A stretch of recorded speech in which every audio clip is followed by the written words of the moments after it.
شهادات 30%، وأعلى عائد في البنك الأهلي وبنك مصر تم إصداره، وقرار البنك المركزي الأخير. السلام عليكم ورحمة الله وبركاته. أهلا بيكم أهم متابعين في القناة.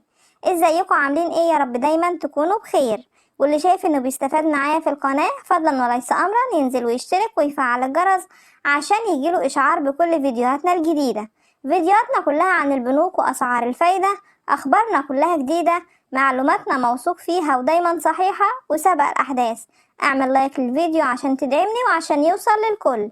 ويلا بينا نشوف الخبر اللي معانا النهاردة. طبعا كلنا شايفين مستوى التضخم اللي وصل لمستوى مرتفع جدا وأثر على جميع أسعار السوق من سلع وخدمات. عشان كده لجأت الدولة لابتكار حلول جديدة للتخفيف من مشكلة الدولار وكيفية توفيره، ومنها تبادل مديونيات الدولة مع بعض الدول الأخرى زي الصين وروسيا وغيرها من الدول الأخرى، حتى لا يتم اللجوء لتحرير جديد بقيمة مرتفعة جدا من أجل قرض صندوق النقد الدولي، واللي بتحاول مصر حاليا لتوفير الدولار بالبنك المركزي لعدم حدوث موجة الارتفاع في حالة تحرير سعر صرف الجنيه أمام الدولار. لأن صندوق النقد الدولي في تصريحاته الأخيرة أنه سوف يتم مراجعة الدفعة الأولى والثانية لمصر قبل نهاية 2023، وأن هناك طلب ملح لرفع نسبة القرض الدولي لمصر بسبب التطورات الأخيرة. أما موضوع شهادة 30%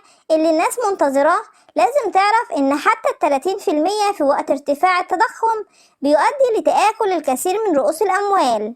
يعني لازم يكون هناك ثبات في التضخم عشان تعرف تحسب انت هتكسب ولا هتخسر، لان لما يكون بتاخد فايدة 30% بس نسبة التضخم المعلنة في حدود 40%، يبقى كده الفايدة بالسلب. ولان كان قرار البنك المركزي الاخير اللي قرر فيه تثبيت اسعار الفايدة في شهر نوفمبر، اللي كان متوقع انه هيتم رفع اسعار الفايدة على شهادات 19% وال 22% في البنك الاهلي وبنك مصر، لكن لم يتم رفعها.